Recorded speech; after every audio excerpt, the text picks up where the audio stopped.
This 4-year-old homeless girl makes a drawing on cardboard and says, "This was my brother." When the millionaire sees the drawing, he starts to cry because... Comment. What you think is going to happen, your opinion is very important, and subscribe to my channel to support my work. Your help is very important. The March rain fell heavily on the streets of downtown Chicago, creating small rivers that ran along the gutters and turned the asphalt into dark mirrors. Theodore Ted Vasconcelos, 52, was driving his silver Mercedes down Michigan Avenue when something made him slam on the brakes so hard that the tires skidded slightly on the wet pavement. On the sidewalk in front of his investment office, a little girl was sitting on a piece of soaked cardboard. She couldn't have been more than 6 years old, her brown hair plastered to her face by the rain, and in her small hands she held a piece of charcoal. On another piece of cardboard in front of her, she drew with careful movements, as if each line were precious. Ted parked the car haphazardly, his hands trembling inexplicably. Something about the scene disturbed him deeply, but he couldn't quite identify what. He grabbed an umbrella from the back seat and stepped out into the rain, approaching the girl. "Honey, you shouldn't be out here in this weather," he said, holding the umbrella over her. The girl looked up. Her eyes were big and dark, filled with a sadness that didn't match her age. Then, slowly, she raised the drawing she had made. It was the face of a boy, maybe a few years older than her, smiling. The lines were simple, but there was something touching in the way she had captured the boy's cheerful expression. "This was my brother Benny," she whispered, her voice almost swallowed by the sound of the rain. Ted's world stopped. The umbrella slipped from his hands, falling onto the sidewalk with a soft thud. He knew that face. He knew every detail of those lines she had drawn with such care. For 8 years, that same face had haunted him in nightmares, appeared in the shadows of his days, pursued him in every rain like this. What was his name again? He managed to stammer, his voice hoarse. "Benny Silver," the girl replied, caressing the drawing. "He used to work downtown, shining shoes. He always came home with change in his pocket and said that one day we would have a big house." She paused, looking at the cloudy sky. But one rainy night like this, he never came back. Ted felt his legs weaken. He grabbed onto the wall of the building, trying to hide the tremor that was taking over his body. The name echoed in his mind like a hammer. Benny Silver. He finally knew the name of the boy he had run over that terrible night 8 years ago when he was driving drunk after one of the worst arguments with Carol. "And you, what's your name?" he asked, forcing himself to keep his voice steady. "Isabel," she replied, carefully placing the drawing inside a torn plastic bag. "I've been living on the streets since Grandma Evie lost our apartment. She said it was because she couldn't pay the bills after Benny passed." Guilt hit Ted like a punch to the stomach. He had not only taken the life of an innocent boy, but had destroyed an entire family. Isabel was there at 6 years old, living on the streets because he had killed the family's sole provider. "Where is your grandmother now?" he managed to ask. "She works at night, cleaning offices. I stay here during the day because she told me not to walk around at night. She says it's dangerous." Isabel got up, gathering her few belongings. "But sometimes I draw Benny so I don't forget him. Grandma says that as long as we remember him, he'll never really be gone." Ted watched the girl walk away down the street, her small figure swallowed by the rain and the darkening afternoon. His hands were still shaking when he returned to the car. In the driver's seat, he rested his forehead on the steering wheel and finally let the tears flow. For 8 years, he had lived with the weight of the accident, but always as something abstract, a boy without a name, without a family, without a story. Now Benny had a face, a sister, a grandmother who worked overnight to survive. And he, Ted, the man who had destroyed all of that, drove a luxury car and lived in a mansion while Isabel drew in the rain.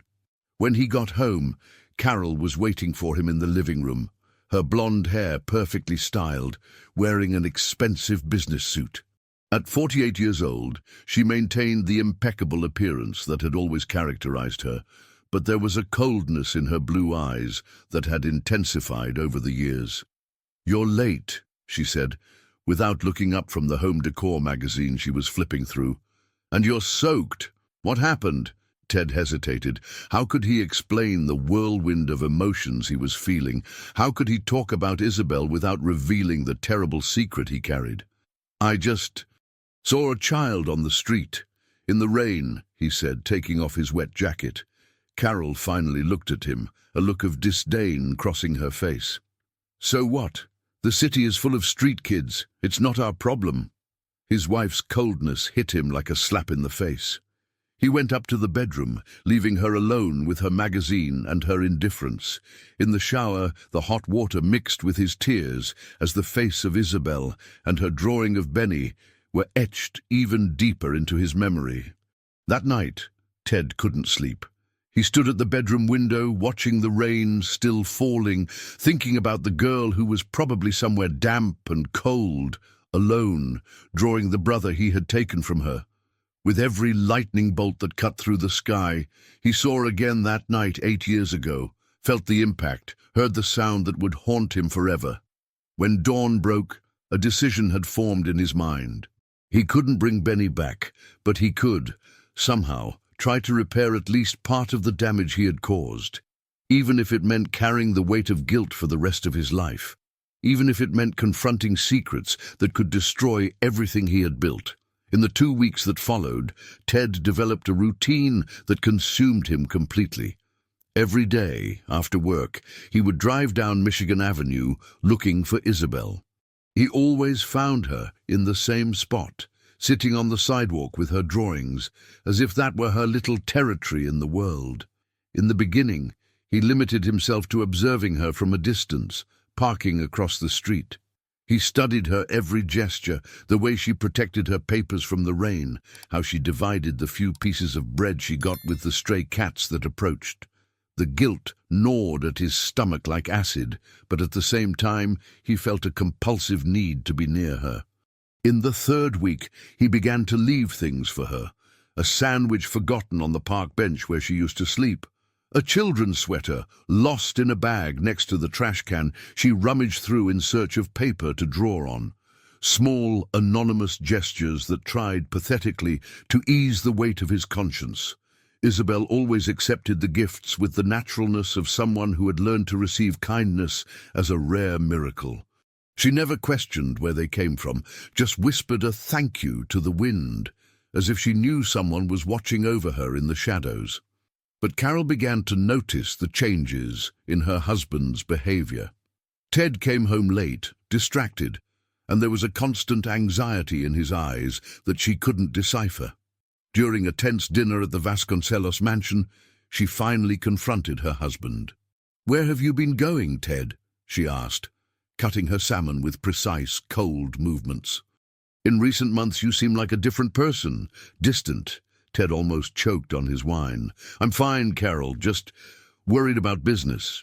"Liar," she retorted without hesitation. "Your business has never been better. Investments are performing above expectations. So tell me, what's really going on?" Before Ted could answer, Minerva entered the dining room. At 23 years old, she had inherited her mother's beauty, but her personality was completely different. Where Carol was cold and calculating, Minerva radiated warmth and compassion. A graduate in psychology 2 years ago, she worked on a volunteer project for the city for children in vulnerable situations. "Sorry I'm late," she said, kissing her father's forehead before sitting down. "I had a session that went longer than expected. With another one of those street urchins, I imagine," Carol commented with disdain. "I don't understand why you waste your time with that, Minerva. You could be working in a private practice, making real money." "Because these children need help, Mom," Minerva replied firmly. "Today I started working with a 6-year-old girl, Isabel Silva. Her story is devastating." Ted dropped his fork on the plate with a metallic clatter that echoed through the room. His hands began to tremble visibly. "Dad, are you okay?" Minerva asked, concerned. Yes, just a little tired." he managed to stammer, trying to control the tremor in his hands. "This girl, Isabel, what's her story?" Minerva sighed deeply. "She's been living on the streets for a few months. She lost her older brother in a traffic accident 8 years ago. He was the one who supported the family. After that, her grandmother, who is the only relative she has left, lost her apartment because she couldn't pay the bills. Now she works as a night cleaner while the girl survives on the streets during the day." "How tragic," Carol murmured without much interest, continuing to eat. "But these stories are common, aren't they? Poor people always get into trouble." His wife's coldness made Ted nauseous. Minerva also seemed bothered by her mother's comment. "Mom, it's not like that. Isabel is an extremely intelligent and sensitive child. She draws constantly portraits of her deceased brother. It's her way of keeping his memory alive. But she is clearly traumatized. She has nightmares, anxiety attacks." Ted abruptly got up from the table, claiming to feel unwell. He went up to the bedroom, where he locked himself in the bathroom and vomited violently. The coincidence was too cruel. His own daughter was taking care of the sister of the boy he had killed.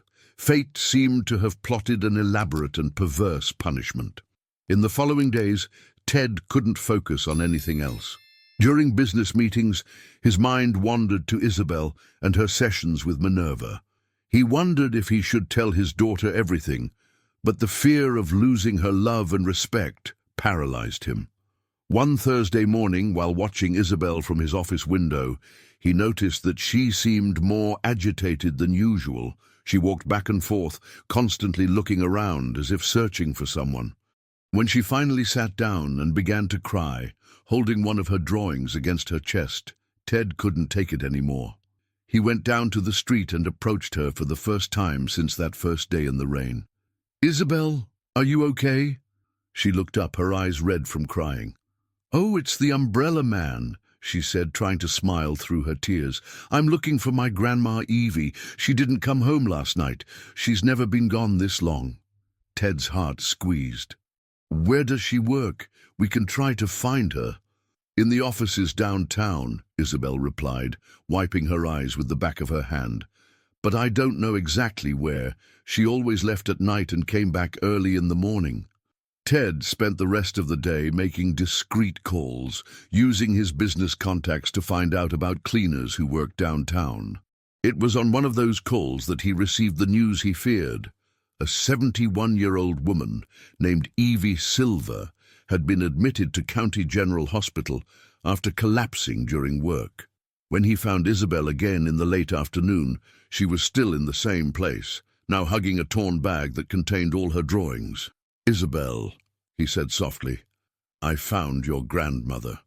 The girl's eyes lit up with hope. "Where is she? Is she okay?" "She's in the hospital," Ted said, kneeling down to be at her level. "She's being taken care of, but she's very weak." Isabel began to cry again, but this time they were tears of relief mixed with fear. "Can I see her?" "Of course," Ted replied without hesitation. "I'll take you there." During the drive to the hospital, Isabel talked incessantly about her grandmother, about how she had always taken care of her and Benny, about the sacrifices she made to keep the family together. With each word, Ted felt the weight of his guilt intensify. At the hospital, they learned that Evie had been hospitalized for malnutrition and exhaustion. The doctors explained that she had been working double shifts and eating very little, progressively weakening her body.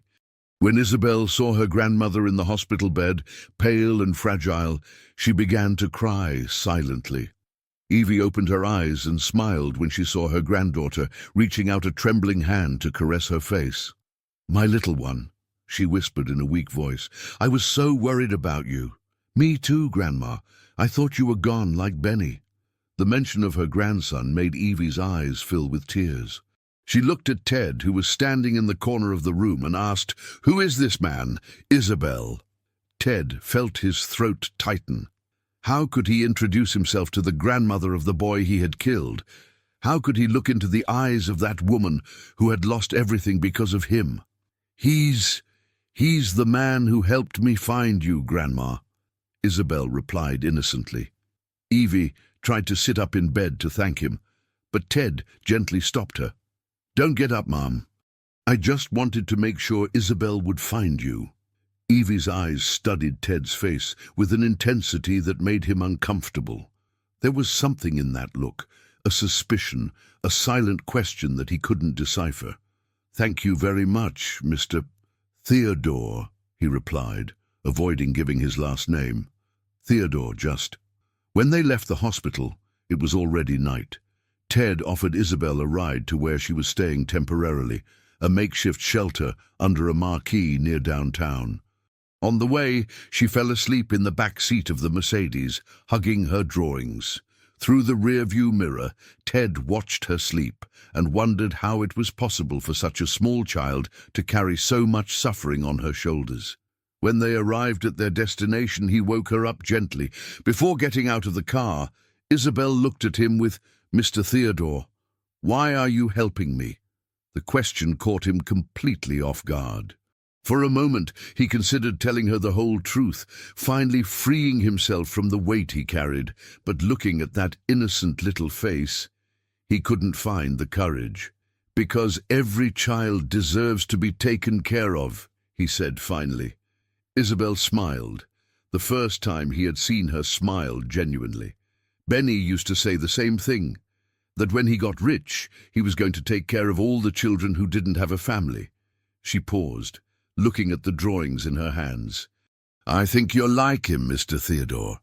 The words hit Ted like a lightning bolt. As he drove back home, they echoed in his mind, creating an almost unbearable pain.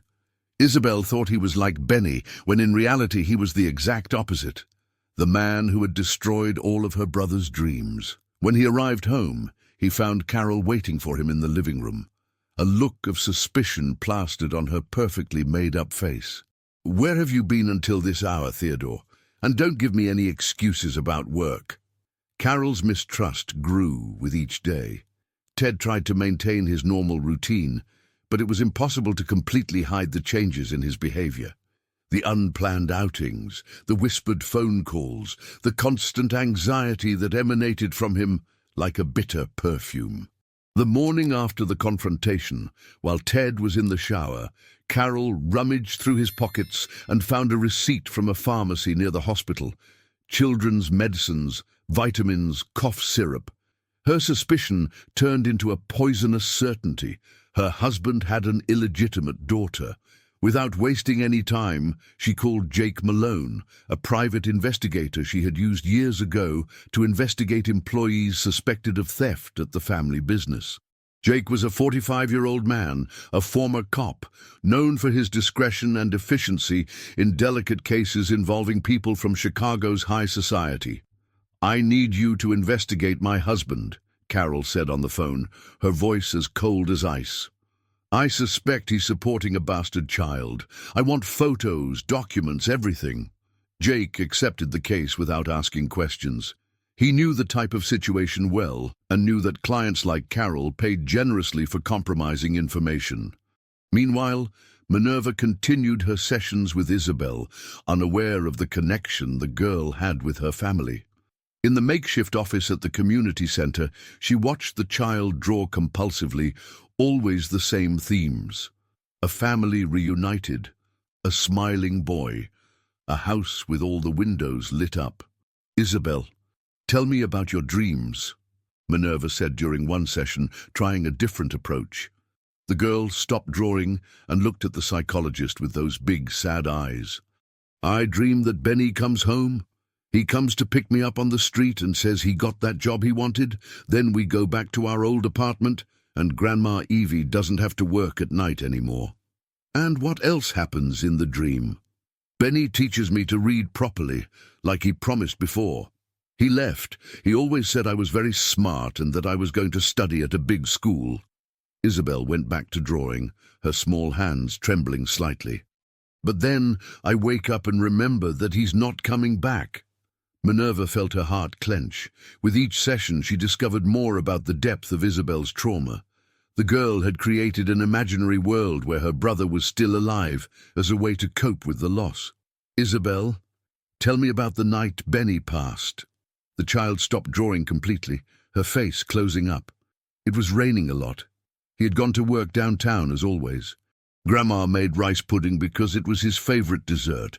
We waited and waited. Her voice began to fail. Then there was a knock on the door. It was a man in uniform. He said some words I didn't understand, but Grandma started crying very loudly. "Do you remember anything else about that night?" The man said it was an accident, that the driver fled. Grandma asked who had done that to our Benny, but the man said they didn't know. Isabel looked up at Minerva, a childish rage shining in them. "If I knew who it was, I would... What would you do, Isabel?" The girl was silent for a long moment. "I don't know. Benny always said that anger only hurts the person who feels it. But sometimes I get very angry." That conversation planted a seed in Minerva's mind. That night at home, she decided to research traffic accidents involving hit and runs in the area 8 years ago. She used her father's office computer, taking advantage of the fact that he was working late again. What she found left her uneasy. There were very few records about Benny Silver's case. The accident had been classified as a hit and run. Driver unidentified, case closed for lack of evidence. But something in the details of the police report caught her attention. The accident had happened on a Friday night, during a heavy storm, in an area near the downtown offices. Coincidentally or not, it was exactly the type of place and time that her father frequented when there were business meetings that extended into the night. During breakfast the following morning, Minerva discreetly observed her father's behavior. Ted seemed exhausted, with deep dark circles under his eyes and hands that trembled slightly as he held his coffee cup. When Carol mentioned casually that she had hired Jake to take care of a private matter, Ted visibly paled. "What kind of matter?" he asked, trying to sound casual. "Nothing you need to worry about," Carol replied with an icy smile. "Just precautions of a zealous wife." That same day, Jake began his surveillance. He followed Ted from the office to his mysterious stops. First, the pharmacy, where the businessman bought more children's medicines and some simple toys. Then, a diner, where he bought sandwiches and juice boxes. Finally, the street where Isabel used to stay. Jake photographed everything. Ted talking to the girl, handing her the items he bought, the moment when she hugged him spontaneously when she received a teddy bear. To an outside observer, it looked exactly what Carol suspected, a father secretly taking care of his bastard daughter. But there was something in Ted's behavior that intrigued the detective. It wasn't the posture of a proud or protective man. It was something closer to guilt, to remorse. There was a deep sadness in his eyes whenever he looked at the child. Meanwhile, Evie was discharged from the hospital, but was still very weak. Isabel took her to the makeshift shelter where she had been sleeping, but the conditions were terrible for a lady in convalescence. That's when Ted, observing the situation from afar, made a decision that would change everything. He approached the two on an especially cold afternoon and offered help to find a better place for them to stay. "Mr. Theodore," said Isabel, "this is my grandma Evie." Evie studied Ted's face carefully. There was something familiar about him, something that bothered her but that she couldn't identify. "Nice to meet you, sir. Isabel has told me how kind you have been to her." "It's the least I can do," Ted replied, avoiding Evie's direct gaze. "Why do you care so much about a street girl?" Evie asked directly, her voice loaded with maternal suspicion. The question hit Ted like a bullet. For a moment he considered telling the whole truth right there, but looking at Isabel, who watched him with admiration and affection, he couldn't find the courage. "Because every child deserves a chance," he said, repeating the same answer he had given to Isabel herself. Evie didn't seem satisfied with the answer, but she was too weak to insist. She accepted Ted's help in finding a small rented room in a boarding house near downtown, where she and Isabel could stay temporarily. When Ted paid the first month's rent, Evie grabbed him by the arm. "Sir, I don't know what your intentions are, but this girl has suffered too much. If you're doing this out of charity, I appreciate it. But if there's something else—" "There's nothing else, Miss Evie," Ted lied. "I just want to help." But Evie didn't completely believe him. That night, alone with Isabel in the simple but clean little room, she held her granddaughter's hand and said, "Honey, that man is hiding something. I don't know what it is, but promise me you'll be careful. But Grandma, he's good. He's helping us." "I know, my child, but sometimes people do good things for the wrong reasons, and that can be dangerous." The next day, Jake delivered the first photos of the investigation to Carol. The images clearly showed Ted interacting affectionately with Isabel, paying expenses, treating her like a daughter. Carol studied each photo with a mixture of anger and poisonous satisfaction. She finally had proof of what she considered the ultimate betrayal of her husband. But before confronting him, she decided to find out more about the girl and her family. "Keep investigating," she told Jake. "I want to know everything about this child. Who are the parents? How long has Theodore been supporting her? Everything."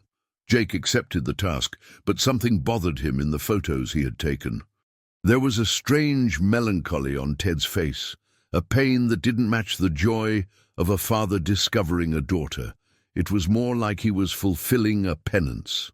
Meanwhile, Father Dominic, 63, the pastor of St. Francis Church and coordinator of the city's street ministry, began to notice Ted's strange behavior. The businessman had started attending church regularly, something he had never done before, and always seemed to be looking for someone or something specific. One Thursday afternoon, Father Dominic approached Ted after Mass. "My son, I've noticed you've been coming here frequently. Is there anything I can help you with?" Ted hesitated. The need to confess, to finally release the weight he carried, was almost irresistible. "Father, what if someone had done something terrible in the past, something that can't be undone?" "God forgives all sins, my son, but first we need to have the courage to face them."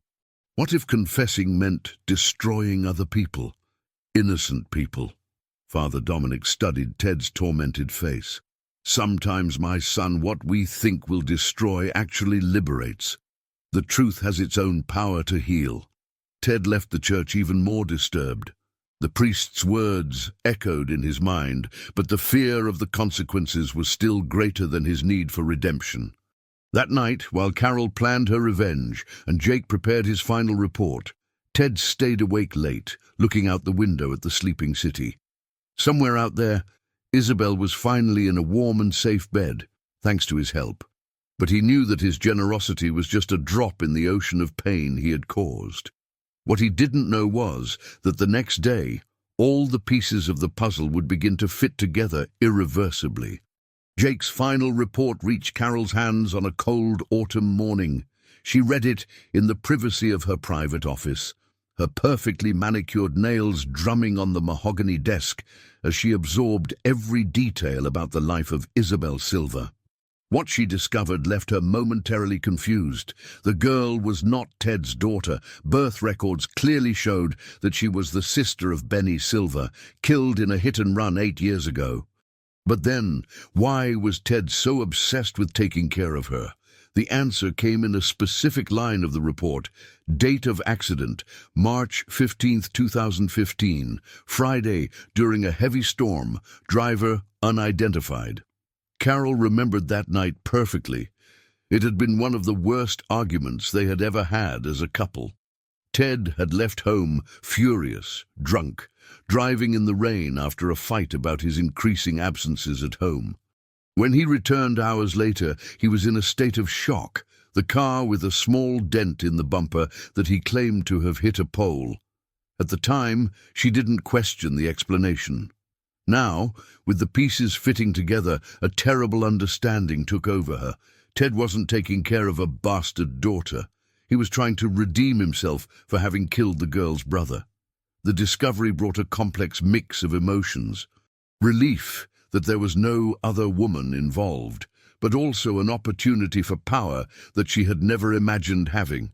She knew Ted well enough to know that he would never forgive himself for something like that.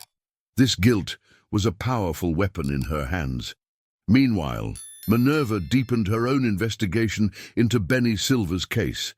She had gained access to police files through a college acquaintance who worked at the precinct. What she found disturbed her deeply. The report mentioned that the accident had occurred near the downtown offices, in an area that her father frequented regularly for business meetings. Even more disturbing was the description of the damage to the vehicle that had hit Benny. Compatible with a luxury sedan, possibly German. Her father had been driving a silver Mercedes for over 10 years. During a particularly difficult session with Isabel, Minerva decided to ask some more specific questions about the night of the accident. "Isabel, do you remember if anyone saw what happened to Benny?" The girl stopped drawing, her eyes filling with tears. "There was a man who said he saw it. Mr. Gerald, who worked in a building nearby. He told Grandma that the car was big and beautiful and that the driver didn't stop." "Did he say anything else about the car?" "That it was the color of rain," Isabel replied, returning to drawing compulsively. "Grandma didn't understand what that meant, but I think he said it was gray or silver." Minerva's heart stopped for a moment. Her father drove a silver Mercedes, frequented that area, and on the night of the accident had left home drunk after an argument with her mother. The coincidences were too frightening to be ignored. That afternoon, she cancelled her other appointments and went to look for Mr. Gerald. She found him still working as a night doorman in the same building where he had been 8 years ago. The man, already in his 70s, remembered that night clearly. "It was terrible, Doctor," he said, shaking his head. "The boy was crossing the street when the car came at high speed. The driver didn't even try to brake. After the impact, he got out of the car, looked at what he had done, and drove away." "Were you able to see the driver's face?" "It was night and it was raining hard, but I saw that he was a well-dressed man. Expensive suit, dark hair. He seemed to be in a panic." Mr. Gerald paused as if reliving the scene. "The car had a license plate that started with VS, I remember, because I thought of vase at the time. Strange detail to remember, huh?" Minerva felt her legs weaken. Vas, the first 3 letters of the last name Vasconcelos. Her father always used personalized plates on the family cars. Desperate to prove she was wrong, she returned home and, taking advantage of the fact that her parents were out, rummaged through her father's car documents. What she found confirmed her worst fears. Repair records on the front bumper dated 2 weeks after Benny's accident. When Ted arrived home that night, he found Minerva waiting for him in the living room, the documents scattered on the coffee table. Her face was red from crying. "Dad," she said in a choked voice, "we need to talk." Ted looked at the papers on the table and immediately understood that his world had collapsed. The car repair bill, the old photos of the Mercedes, everything was there. "Minerva, I can explain." "You killed her brother," Minerva said, her voice filled with horror and disbelief. "You killed Benny Silver and left that family in misery. That's why you're obsessed with Isabel. It's not charity, it's guilt." Ted collapsed into an armchair, all his defenses finally crumbling. "Yes," he whispered. "God forgive me, yes." "How could you? How could you drive drunk? How could you leave a child to die in the rain and just drive away?" Tears finally began to stream down Ted's face. "I was afraid. I was drunk in a panic. I thought about the scandal, the company, you and your mother. I was a coward." "And during all these years, you knew they were suffering and you did nothing?" "I didn't know where they were," Ted exploded. "I looked, but I couldn't find them. Only when I saw Isabel on the street, drawing her brother's face, it was as if fate had given me a second chance to do the right thing." Minerva stood up, walking to the window with trembling hands. "Isabel admires me, Dad. She talks about you as if you were a hero.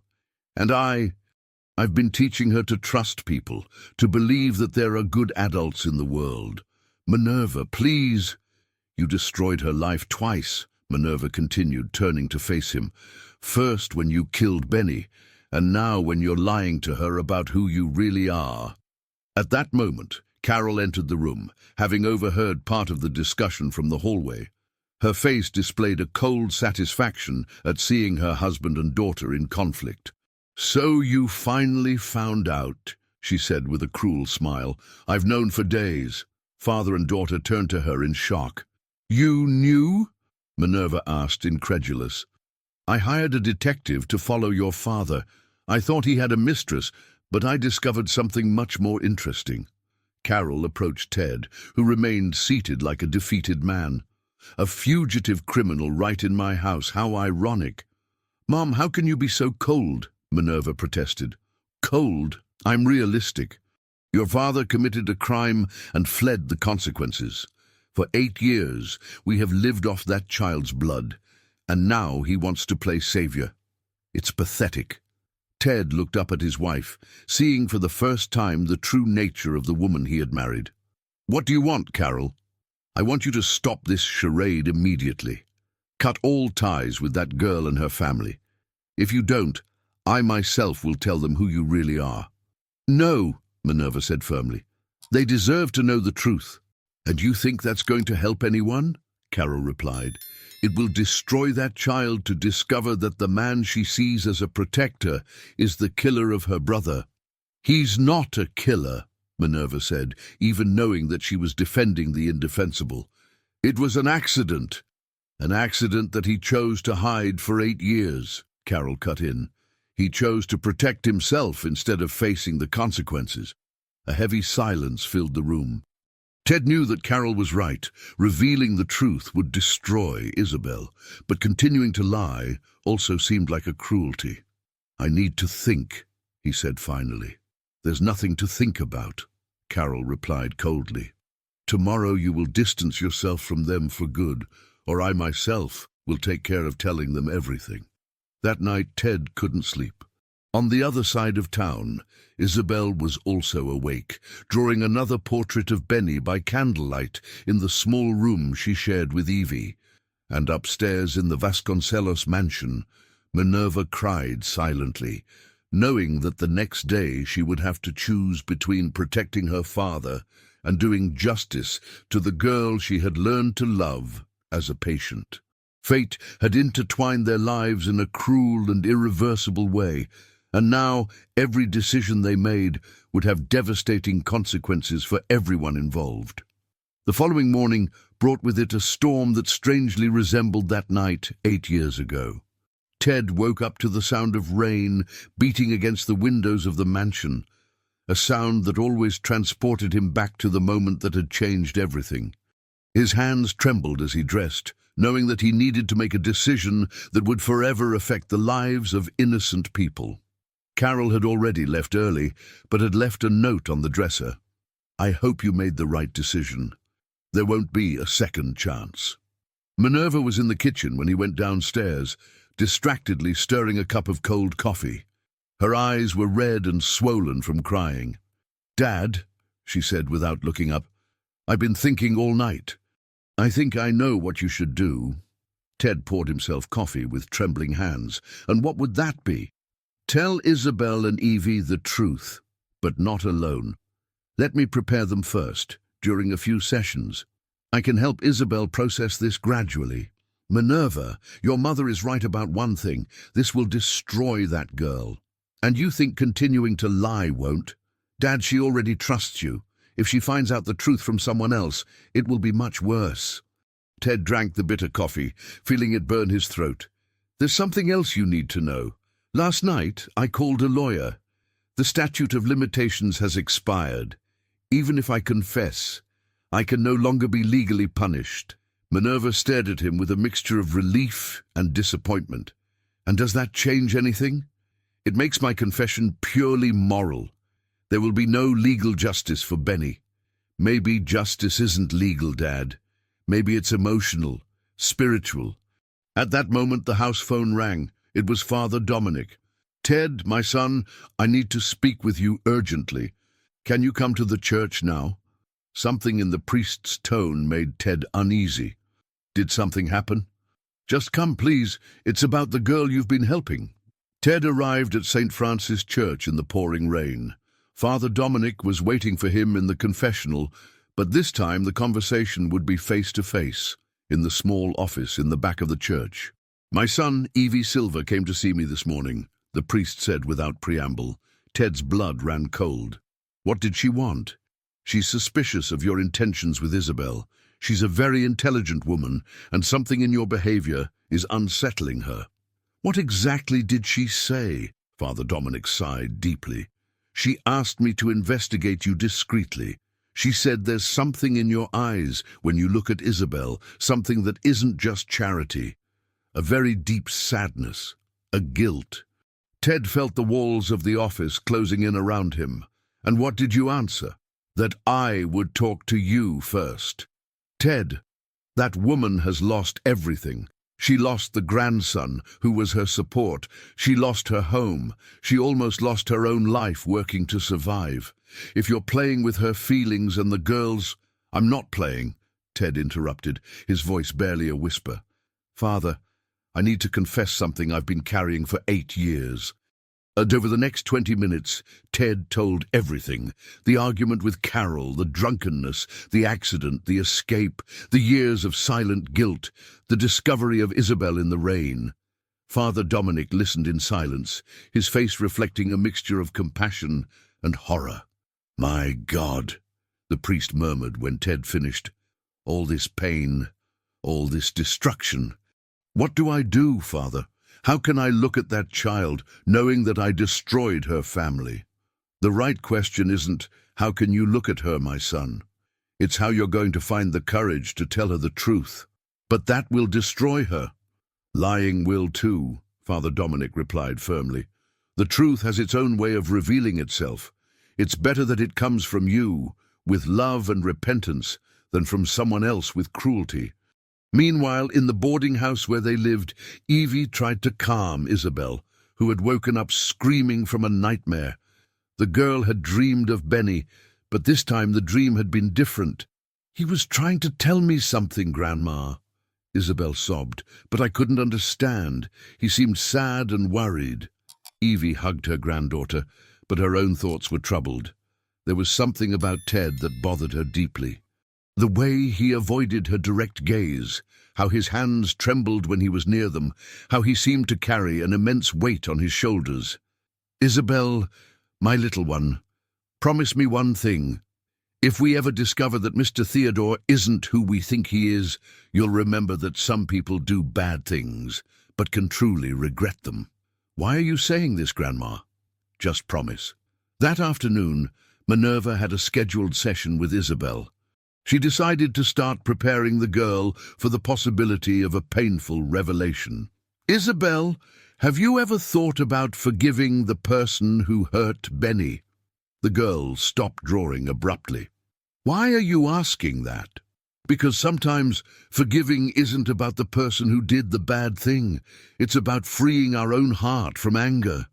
"Benny always said that forgiving was important," Isabel admitted slowly. "But it's very difficult to forgive someone I don't even know." "What if you knew that person, if you discovered that they deeply regretted what they did?" Isabel was silent for a long moment, scribbling nervously on the paper. "I think it would depend on whether the person tried to fix what they did wrong. And if they tried, but didn't know how, then I think they should ask for help from someone wise, like Grandma, or like Mr. Theodore." Isabel's innocent words hit Minerva like a punch. The irony was too cruel. The girl was suggesting that the person who had killed her brother should ask Ted for help without knowing that they were the same person. When the session ended, Minerva made a decision. She called her father and asked him to meet her at his office. "Dad, we can't put this off any longer. Evie is suspicious. Isabel is having nightmares, and Mom could carry out her threat at any moment. Minerva, I spoke with Father Dominic today. He thinks we should tell the truth." "So it's decided." Ted looked out the office window, watching people walk down the street in the rain. Each of them had their own pains, their own secrets, but few carried the weight of having destroyed an entire family. "It is, but I want to do it the right way. I want Father Dominic to be present, and you too. And I want to make sure they have all the necessary support afterward." "When?" "Tomorrow. I can't carry this for another day." That night, an even stronger storm hit Chicago. Ted stayed awake at the window, watching the lightning cut across the sky. At some point during the early morning, he made a final decision. He took his checkbook and started writing. He transferred most of his personal fortune to a special account he would create in Isabel's name. It wasn't enough money to bring Benny back, but it would ensure that she and Evie never had to go without again. Next to the checkbook, he wrote a long letter explaining everything: the accident, the years of guilt, how he had found Isabel, his confused feelings of love and remorse for her. It was a letter that might never be read, but that needed to be written. When the sun rose, Ted was already dressed and ready. Today would be the day he finally faced the consequences of his actions. Today would be the day that a 6-year-old girl would discover that the man she saw as a protector was, in reality, the source of all her pain. And today would be the day that he would discover if forgiveness was really possible, or if some wounds were too deep to heal. The meeting was scheduled for 3 p.m. at St. Francis Church. Father Dominic had prepared a small and welcoming room in the back of the church, with chairs arranged in a circle and an image of Our Lady of Sorrows on the wall, appropriate for the moment that was approaching. Ted arrived first, accompanied by Minerva. His hands trembled so much that he needed to interlace his fingers to disguise it. The letter and bank documents were in a sealed envelope in his jacket pocket, weighing like lead against his chest. Evie and Isabel arrived a few minutes later. The girl ran to hug Ted as she always did, but this time he stiffened involuntarily. She noticed the difference and looked at him curiously. "Mr. Theodore, are you okay? You seem sad." "I'm fine, honey," he lied, avoiding Evie's penetrating gaze. Father Dominic asked everyone to sit down. The atmosphere in the room was heavy, filled with expectation and anxiety. "We are here today," began the father, "because there are truths that need to be told, however painful they may be. Theodore, my son, would you like to begin?" Ted looked at Isabel, who was sitting between him and Evie, swinging her small legs in the chair that was too big for her. How could he start? How could he destroy the innocence of those eyes that saw him as a hero? "Isabel," he said finally, his voice barely above a whisper, "do you remember when we met? When you were drawing in the rain?" "Of course. I was drawing Benny." "Yes. And you told me something about that night, about how Benny didn't come home." Evie stiffened in her chair, her maternal instincts alerting her to danger. "Mr. Theodore," she interrupted, "where are you going with this?" Ted took a deep breath, gathering all the courage he could muster after 8 years of cowardice. "Evie, Isabel, I need to tell you something I should have said a long time ago, something about that rainy night when Benny—" "No," Evie whispered, as if she already knew what was coming. "I was driving that night. I was drunk, leaving an argument with my wife. It was raining hard, I was driving too fast, and when I saw Benny crossing the street—" His voice failed completely. The silence that followed was deafening. Isabel looked at him without understanding, but Evie had turned completely pale. "You," she said, her voice trembling with shock and rising anger, "you're the man who killed my grandson." "Yes," Ted said, tears streaming freely down his face. "I am." Isabel finally understood. Her eyes widened in horror and confusion. You hurt Benny? Isabel, You hurt my brother!" she screamed, rising from her chair and running into Evie's arms. Evie held her granddaughter against her chest, her own tears falling silently. She looked at Ted with a mixture of hatred and disbelief. "During all these months," she said with a cutting voice, "you've been playing with us, pretending to be our savior when you were the one who destroyed our family." "That's not it," Ted protested desperately. "When I saw her that first time, drawing Benny's face, I recognized it immediately. The guilt I had carried for 8 years finally had a face, a name. I needed to help. I needed to try to repair." "Repair!" Evie exploded, standing up with Isabel still in her arms. You think money and food can repair a life, can repair 8 years of suffering? Isabel cried convulsively, clinging to her grandmother's neck. I liked him, Grandma. I liked the man who hurt Benny. The girl's words hit Ted like knives. Minerva, who until then had remained silent, approached. Isabel, she said softly, your father, he deeply regretted what he did. He suffered all these years. He suffered, Evie cut in, and us, and my granddaughter sleeping on the street, and me working until I almost died of exhaustion. Where was his suffering when we needed him? I looked for you, Ted said desperately. For years I looked, but I couldn't find.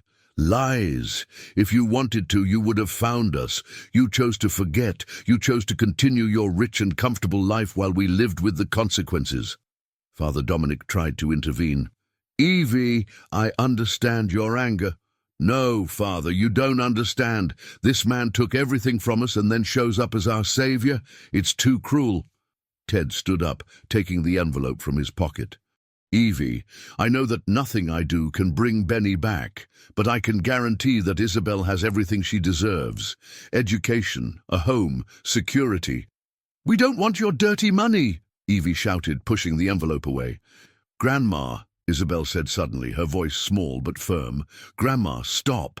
Everyone turned to the girl, surprised. Isabel, my little one. Grandma, I'm angry at him too. I'm very angry because he hurt Benny, but... She paused, wiping away her tears. But Benny always said that anger only hurts the person who feels it. Isabel, you don't understand. Yes, I do. The girl broke free from Evie's arms and walked to Ted, who was kneeling to be at her level. Mr. Theodore, did you hurt my brother? Yes, he said, his voice broken. Did you regret it? Every day of my life. Did you help us because you regretted it? Yes. But also because I learned to love you as if you were my own granddaughter. Isabel was silent for a long moment, looking into Ted's eyes. Benny said that forgiving is difficult, but it's important. He said that keeping anger in your heart is like keeping a rock in your shoe. Isabel, no, Evie intervened. You don't need to forgive. You don't need to feel sorry for him. It's not pity, Grandma. It's because he took care of me when I needed it, because he made Grandma get better at the hospital, because... She paused, tears returning. Because I think Benny would want me to forgive. Evie fell to her knees beside her granddaughter, sobbing. My little one, you're too strong for your age. Isabel hugged her grandmother and, after hesitating, extended a small hand to Ted. I forgive you, Mr. Theodore. But you have to promise one thing. Anything, he said, holding her hand. Promise that you'll tell everyone what you did, and that you'll help other children like me. I promise. Evie looked at Ted for a long moment. There was still pain and anger in her eyes, but also something else, an understanding that suffering had connected them all in an irreversible way. I can't forgive you today, she said finally. Maybe I'll never be able to completely, but... She looked at Isabel, who was still holding Ted's hand. But I can try. For her. For what Benny would have wanted. 6 months later, Chicago saw surprising changes. Carol had gone through with the divorce, taking half of Ted's assets, but he didn't care. He used what remained to create the Benny Silver Foundation, dedicated to helping children in vulnerable situations. Isabel attended a private school, paid for by the foundation, and lived with Evie in a simple but comfortable house. Every Thursday, she and Ted met in the park to draw together. She always included Benny in the drawings, but now he appeared smiling, as if approving of what was happening. Evie worked part-time as a cook at Isabel's school, finally free from the exhaustion of the night jobs. There were still moments of tension with Ted, wounds that healed slowly, but she recognized that he had changed completely. Minerva continued working with needy children, now with resources from her father's foundation. The relationship between father and daughter, initially shaken by the revelation, had strengthened through joint work. Ted had kept his promise. He publicly told about the accident, faced social humiliation, and transformed his guilt into action. He had lost his wealth, his wife, and his reputation, but had gained something much more valuable: peace of mind and the genuine love of a family that had learned to forgive. On a Thursday afternoon, especially sunny, Ted watched Isabel draw in the park. She was doing a portrait of the entire family. Her, Evie, Benny, always present in her drawings, Minerva, Father Dominic, and himself. "Finished," she said, proudly showing the drawing. "Now we're all a family, even if it's different." Ted looked at the drawing and saw that she had drawn Benny smiling, with a hand on his shoulder, as if he were blessing the strange family that had formed through pain and redemption. "It's beautiful, Isabel. You know what I think, Mr. Theodore?" "What?" "I think that sometimes people do very bad things, but they can become very good people. And I think Benny is happy because you became a good person." As they walked home that afternoon, Ted reflected on the mysterious ways of life. He had started as the man who had destroyed a family and had become part of a new family, built on foundations of regret, forgiveness, and unconditional love. The past could not be changed, but the future was still being written. And for the first time in 8 years, Ted Vasconcelos believed that that future could be bright.